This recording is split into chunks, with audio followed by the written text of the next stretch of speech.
আসসালামু আলাইকুম প্রিয় দেশবাসী, আশা করি সবাই ভালো আছেন। সারা বাংলাদেশে তো পরিস্থিতি আপনারা সবাই উপলব্ধি করতেছেন, দেখতেছেন, শুনতেছেন, বুঝতেছেন। স্বৈরাচার যে সরকার ছিল, স্বৈরাচার সরকারকে আপনারা পতন করলেন, দেশে শান্তি প্রতিষ্ঠা করবেন, শান্তি হবে। সে শান্তি কি পাচ্ছেন এখন? বা আদৌ কি এই অন্তর্বর্তীকালীন যে সরকার আমাদের দেশটাকে কি শান্তিতে রাখতে পারবে? আমরা কি শান্তিতে আছি? কেউ বলতে পারবেন? পারবেন না। তো যাই হোক, একের পর এক দাবি, বিশৃঙ্খলা, বিচার বহির্ভূত হত্যা, ভাঙচুর, ছিনতাই, দুর্নীতি, দখলবাজ ইত্যাদি হচ্ছে। তো কোঠা আন্দোলন সরকার যে আমরা সবাই কোঠা আন্দোলনের পক্ষে ছিলাম, কারণ এটা যৌক্তিক ছিল, ন্যায় ছিল। সারা বাংলাদেশের আপামর জনতা সবাই এই আন্দোলনে শরিক হয়েছে এবং সাপোর্ট দিছে। তো সেই সাপোর্টের বিনিময়ে আমরা নতুন করে দেশ সংস্কার করার জন্য একটা শ্রেণীর লোককে, কিছু সংখ্যক লোককে দায়িত্ব দিয়েছি, বা দায়িত্ব আপনারা নিছেন। দেশটা সুন্দরভাবে করবেন। 2 মাস অলরেডি চলে গেছে, এখনও সেগুলোর কোনো নাম নিশানা নাই। শুধু আছে যার যার চিন্তায়, যার যার পকেট বাড়ি, যার যার দলের চিন্তা। সেটাও বাদ দিলাম। এখন বর্তমানে বাংলাদেশে কয়েকদিন ধরে শ্রমিকদের যে আন্দোলন হচ্ছে, সেখানে শ্রমিকরা আহত হচ্ছে, পুলিশ আহত হচ্ছে, শিল্প কারখানা বন্ধ হচ্ছে, বিভিন্ন অরাজকতা মানে সৃষ্টি হচ্ছে, দখল বাণিজ্য ইত্যাদি বিশৃঙ্খলা হচ্ছে। তো শ্রমিকরা যে রাস্তায় নামছে, কেউ কি রাস্তায় শখ করে নামে, আউশ করে নামে, মজা করে নামে, নিজের খেয়ে জীবনের ঝুঁকি নিয়ে? নিশ্চয়ই তাদেরও একটা যৌক্তিক দাবি। সে যৌক্তিক দাবি মেনে নিতে এত আপনাদের কষ্ট কিসের? সেটা মেনে নেন, মেনে নিয়ে যান।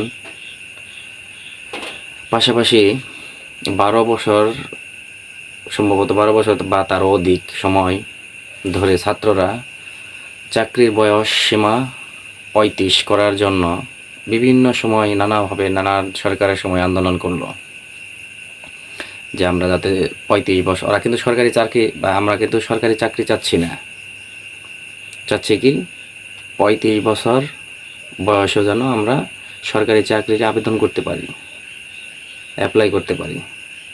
আমরা এত বছর লেখাপড়া করছি, 2-3 বছর দেখব বয়স চলে যাবে, আর আমরা তখন বেকার হয়ে বসে ভ্যান চালাবো,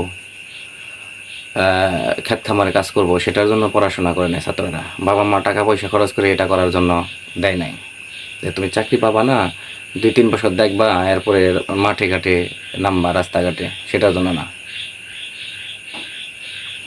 এখন ছাত্ররা গতকালকে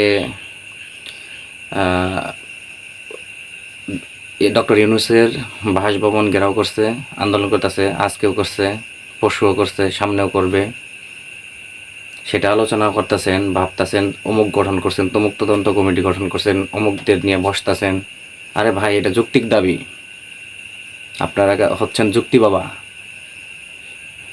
সেই যুক্তি বাবা হয়ে আপনারা সেই যুক্তিটা আপনারা মানতেছেন না কেন? এটা হলো প্রশ্ন। ছাত্ররা যে 35 করতেছে, পৃথিবীর কোন দেশে নাই? কোনো দেশে তো চাকরির বয়স সীমাই নাই, 38, 40, 45, 42। আর আমাদের দেশে 35 দিলে আপনাদের কি সমস্যা? রাষ্ট্রের কি সমস্যা বলেন? রাষ্ট্রের কি সমস্যা 35 দিলে চাকরির? আর ছাত্ররা কি বলছে যে আমাদের 35 দিয়ে আমাদের চাকরি দাও, আমরা দেশের সরকারের ক্ষমতায় যাব, চেয়ারে বসবো, সেটা বলছে? তা বলে নাই। ওরা যাতে আবেদন করতে পারে, পড়াশোনা করছে, সেটা যাতে চেষ্টা করে দেখতে পারে। চেষ্টা না করলে পরে তারা আপনাদের কোনো কিছু বলার নাই। তখন ভাগ্যের উপর দোষ দেবো বা নিজের উপরে দোষ রাখবো। তো করোনা হয়ে গেছে 2 বছর, বা সেশন জট হয়ে গেছে 1-1.5 বছর, এভাবে অনেকে 3-4 বছর করে চলে গেছে, বয়স চলে গেছে। ওরা পড়াশোনা করছে, টাকা পয়সা খরচ করছে, স্বপ্ন নিয়ে বড় হয়েছে। ওরা কি করবে বলেন?